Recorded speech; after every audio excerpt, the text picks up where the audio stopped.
thank you so much for watching this. These are the notes that you will need to have filled out. It walks you through, like, the first video only takes 8 minutes. It's a really good refresher for us to get our hearts stirred back up for the opportunity we have. The second video is the challenge from Brody. The third video is about commitment, and at our on-site training, we really focused on this because Debbie Gray talked to us about just like trauma-informed care for these kids and how important our commitment is, that when we don't show up, how it really sets them back. We saw it affect a bunch of our kids last year, so we're really asking that if you're tutoring and you know you're not going to be able to make it to like 3 or more of the times of the 10 weeks that we have, to just be a substitute or be like a support role, because we have a ton of things that we want to do that could be awesome if we have like extra support people. And it would be really fun things where you could still get to know a lot of kids, still see the kids that you might have a relationship with or whatever. But we need you to be there like 9 out of 10 times, so that they know they can count on you and you guys can get some momentum and we can see progress in all of our goals. We have those 6 goals that you'll see in the video, but also, like, if you think of the pinwheel with the 4 wings, that makes it easy to remember our priorities of tutoring, relationship with God, life skills, and just our relationship with them, so that you're pursuing those 4 things at all times, like by adhering to the schedule, and then also just praying for them and pursuing them relationally outside of pinwheel, and helping them set goals, especially for their life skills, so that they can know how to set a goal that they can reach, one, and that they can like know how to break down and set smaller goals to reach their bigger goals. So we have that commitment section, the safety procedures and mandated reporting, that's only 10 minutes. And then you don't need to watch video 5, that's the schedule video. So I'm gonna go over the schedule with you guys really quick. Between 3:15 and 3:30, that's when you gather the kids' supplies. And this year they're eating snack at the school. The school's providing the snack. So we do have a popcorn machine, so you can make sure they have like a little thing of popcorn if they like it, and a little cup to drink.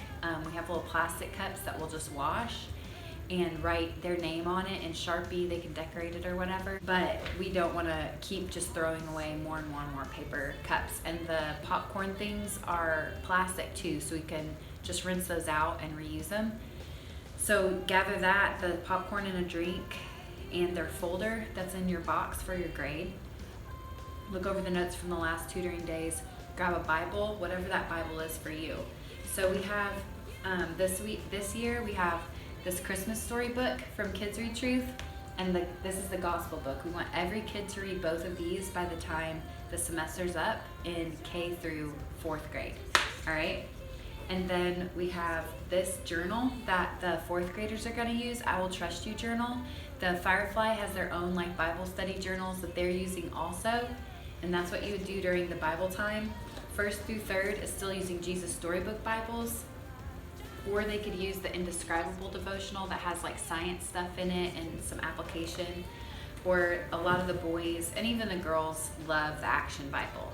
So the Indescribable and Action Bible will be in the 3rd and 4th grade room, but the younger kids are welcome to use it too if it's not being used. We also have hanging up in the lobby these conversation cards about Old Testament characters in the Bible. Like, this is Rahab, there's a hint on the front, she let them down by a rope through the window. And then on the back there's like a little synopsis of her story, conversation point, little tiny prayer you could pray, an optional activity, and then the actual text from the Bible if you're working with an older kid or you just want to show them the verses in your actual Bible sometime. So that is an alternative to reading them the Bible story at the beginning of our schedule. The Bible part starts at 3:30 to 3:40. So we have those 10 minutes to do that. Before 3:30 hits, if we're doing a life skill that day, we'll hit that before 3:30. And we also really want you guys to check in with them about their feelings this year before 3:30. So Debbie Gray taught us about it at training, and it was called a process of attunement. So you're helping kind of like get them ready for the day by just listening to how they're feeling. You can use pictures, emojis on your phone. She used the metaphor of like, how is your engine running? Is it running fast? Or you have a lot of energy? Is it running really slow? Do you feel tired or sad or something like that? And based on that, like, you can really listen to them and be attentive to how they're feeling, and that will help you to kind of be able to respond to that and deal with that throughout your tutoring time.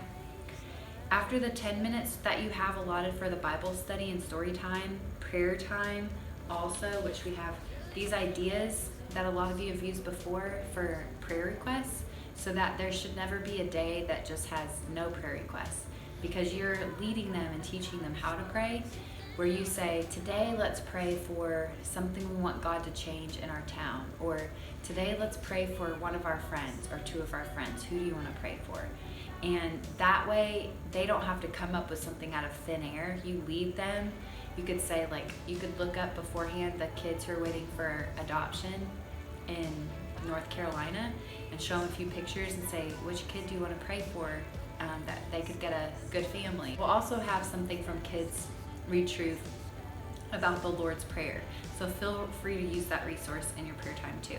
So from 3:40 to 4:35, you have 50 minutes of tutoring time, and we have timers this year that you can use to help, like, discipline your time. Say, we're gonna do 10 minutes of homework, and then we're gonna do 10 minutes of reading, 10 minutes of math, 10 minutes of extra work that your teacher sent in these. They're gonna be in these bright yellow folders for all the elementary. Middle school, you'll have a whole different thing to work with the Chromebooks. But elementary, you'll have a bright yellow folder with a pinwheel sticker on it that needs to stay with the planner. That is stuff we want to prioritize. So after homework, the stuff the teacher sends is also a huge priority. So there should never be a day where you don't know what to do with your student. Also, if you can save some time at the end of the tutoring session for actually setting goals, here's an example of how to do that. We have these goal sheets. You can send these home with the kids.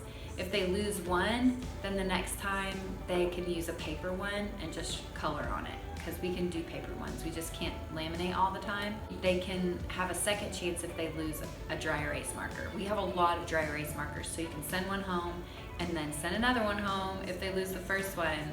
But after that, just let them use the paper goal sheets. If you have a goal, like, outside of tutoring to read for 1 hour, even if that's required by their teacher, it's so good for them to learn how to monitor their goal meeting steps.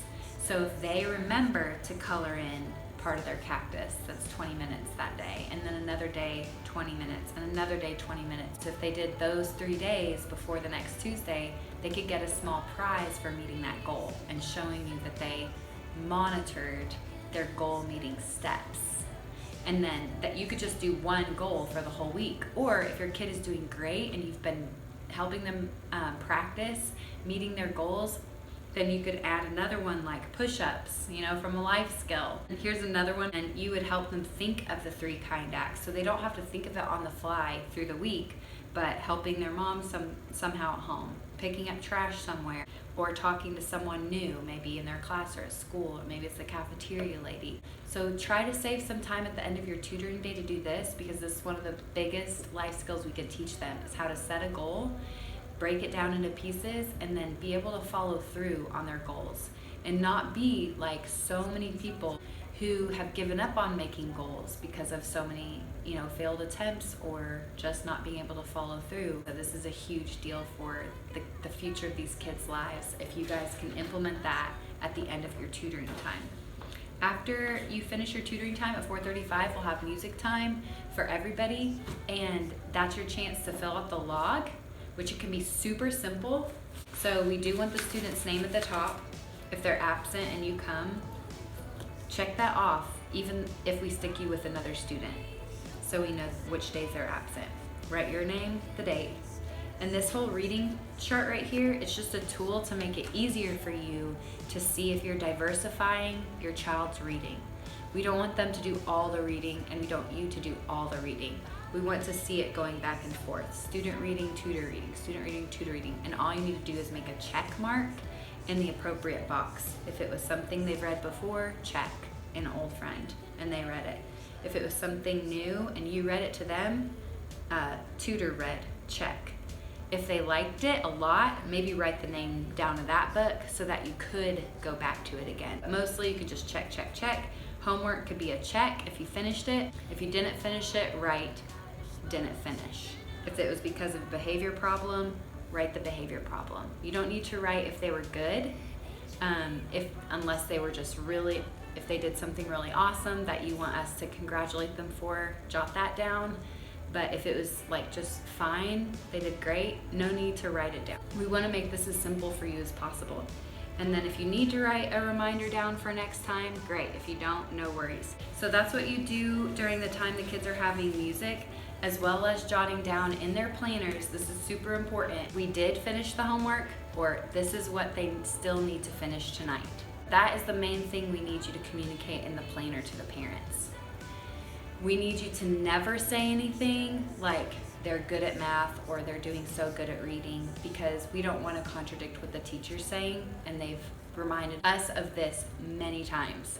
So we need to make sure we don't diagnose them. Hopefully you'll just be able to say every time we knocked out the homework, unless there was some kind of behavior problem or there was just tons of homework. Then, if you can stay and play with the students, please do. This is such a great built-in opportunity for you to have fun with your student. We don't want you to take the tutoring time to play games with your student unless you've really finished all the homework, you've really progressed on the grade goals, and you can actually do an educational game at the end. If you're really making progress in all those areas, we'd rather you just work on school stuff during tutoring and then play with them during playtime, 4:45 to 5 o'clock, or set up an extra hangout time for the kids to play around with them. Then some of you guys will be helping drop off the kids at home, and their parents are supposed to pick them up between 5 and 5:15. So that's our schedule, and we really want you guys to feel confident coming in and not have to ask a lot of questions, so we can just get it going. The helping without hurting, the main thing we want to remind everybody of is whatever you can affirm in your students' parents of anything good, please do it. Encourage them. We're here to encourage them and build them up, not to make them feel like they need us or that they couldn't do this without us. We can multiply ourselves through the parents and have twice as many tutors someday because our kids' parents are tutoring other kids as well. That would be amazing, So just imagine what's possible, helping people to see that their dreams and their goals are reachable and that they have a group of people willing to help them reach those goals. That's what we want in the helping without hurting philosophy.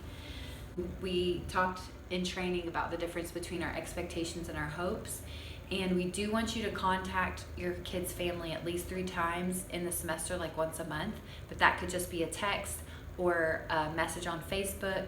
It could be hanging out with them, but it could be really simple.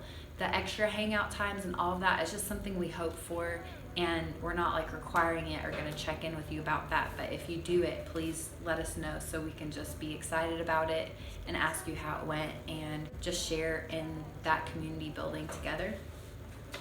For hanging out after Pinwheel, there's this permission slip, so you need to ask for that if you're going to take a kid home. On the permission slips, they are already signing off that 2 tutors can take their kid home, but this is if it's just you or if you're doing something between tutoring and their home. Also, there's a visit feedback that's not required, but if you have a good visit or a rough visit and you want to tell us about it, this is great for us to have on hand. We reference these like crazy to see like how much interaction have our tutors had with our kids' families. And then if you need ideas of questions to ask your kids' parents about their kid, you could take one of these surveys and get a few of those questions in your head before you go over to their house. So we're super thankful for you guys, like amazingly thankful, and we're so excited about this semester. Please be praying for it regularly and praying for your kid regularly. We're gonna try to get people who will support you in prayer, each student with their tutors, because we're really needing to start off strong with these relationships from the beginning of the semester. If you absolutely cannot be there for the orientation, we're asking that you go visit them or set up a meeting with the parents separately on your own before you start the semester. Thanks guys, see you soon.